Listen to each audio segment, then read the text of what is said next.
The Wicked Will Rise, Chapter 5. As it turned out, there really was a giant waterfall up here in the trees. It was easy to find. I only had to follow a few series of signs that led through the maze of walkways in the trees until I heard the sound of rushing water in the distance. Ollie hadn't been kidding around. Even though we were so high up that it was hard to imagine there was anything above us, the bright blue river was raging down from the sky.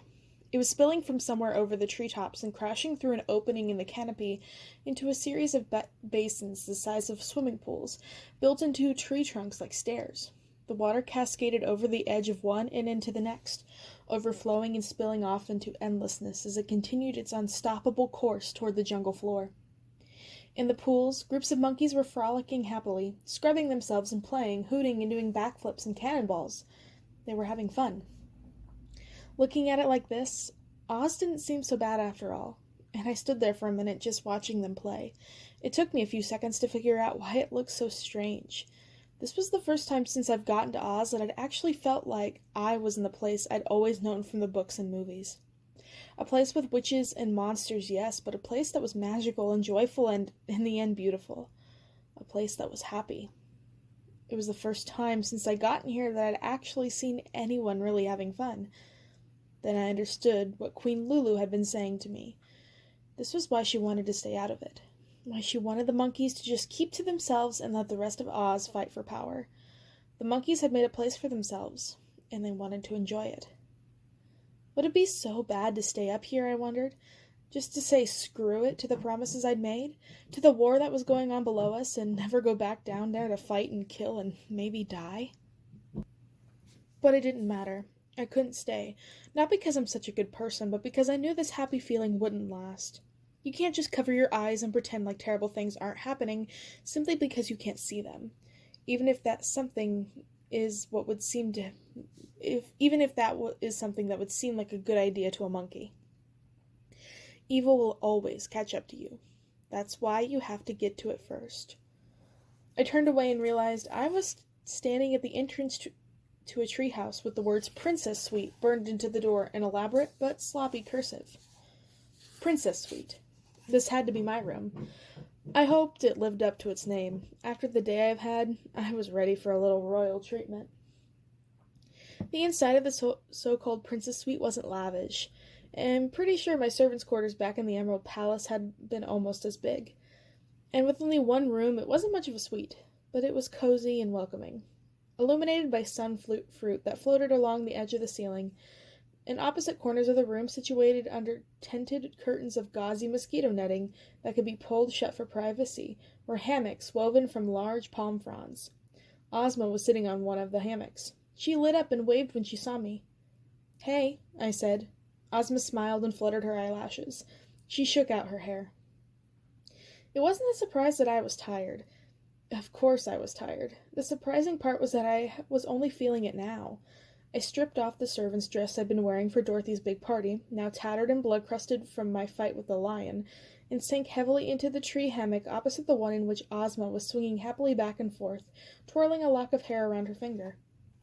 As I lay down, I realized why she looked so content. The hammock conformed to my body perfectly, and maybe it was just that everything would have felt good at the moment, but it almost seemed like to be massaging my achy muscles. It was like one of those vibrating chairs at one of the gadget stores at the mall, except better because it didn't make my butt feel numb. I closed my eyes. I had a plan, and that plan was to fall asleep. I wasn't going to think about anything. I wasn't going to dwell on anything that had happened, or on what was going to happen next. I was just going to forget the world. I'd had trouble sleeping when I was little.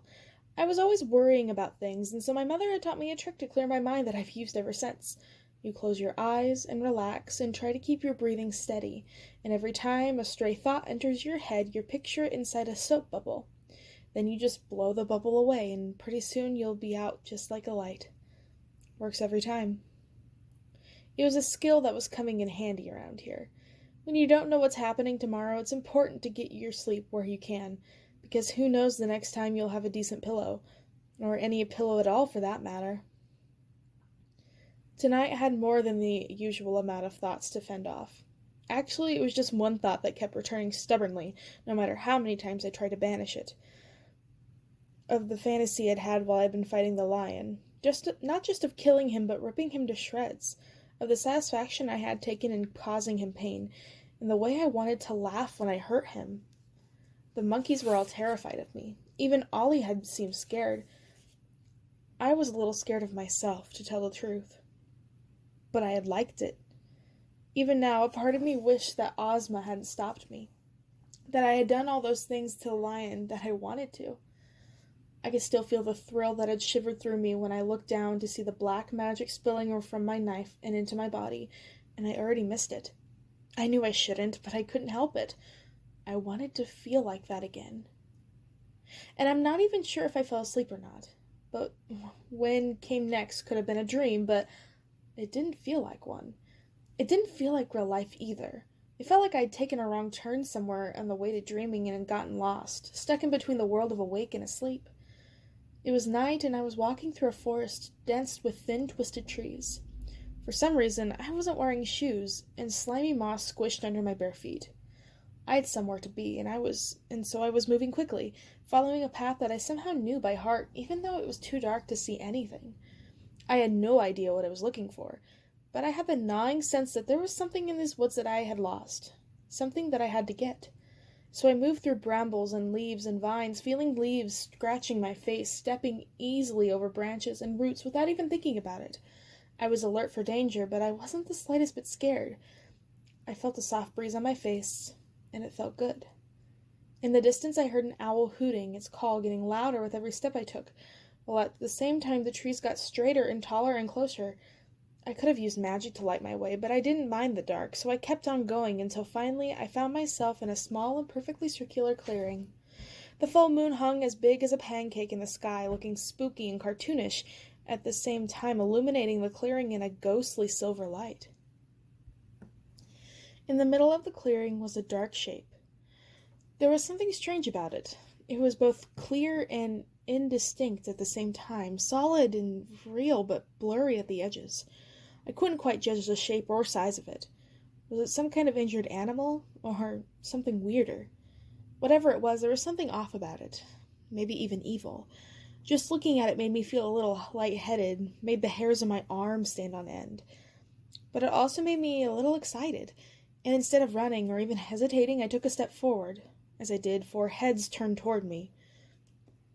Because what I thought was a single animal was actually 4 haunching, cloaking figures who were huddled so close together that they appeared to have merged into one being. As I looked up, the moonlight hit their pinched, rotted faces, each one tinted a different shade of green, and I saw that they were all wearing raggedy, pointed hats. All at once, the 4 figures opened their mouths and began to hiss. Witches. I took another step forward, and then another, feeling more confident the closer I got to them, until I was filled with a sensation that was something like joy. Their hissing grew feverish and high-pitched, and then, when I had almost reached them, they began to disappear, melting like black candles into the ground. Then they were gone, and I knew that I had found what I was looking for, and the ground in the place where they had huddled was a small pool that bubbled in the center. A fountain with water so black that it looked like liquid shadow. I knelt to examine it, but before I could dip my fingers in, something began to emerge from the water, a newer, darker figure that slowly began to take shape. From the dark and glittering mass of shadows, a girl emerged. There, standing in front of me, was Ozma. It was the same Ozma I knew, except that it wasn't. She had the same emerald green eyes and red poppies in her hair, the same tiny, delicate frame. But her skin was glowing and her hair was swirling around her face in ropey skeins as thick as snakes. Her pupils were tiny flames. And from her back sprouted 2 huge black butterfly wings, twice as big as her body and etched with an elaborate gold pattern. As she flapped them gently, they cracked with energy. She extended a hand in my direction. "Rise," she said. I felt my feet leave the ground.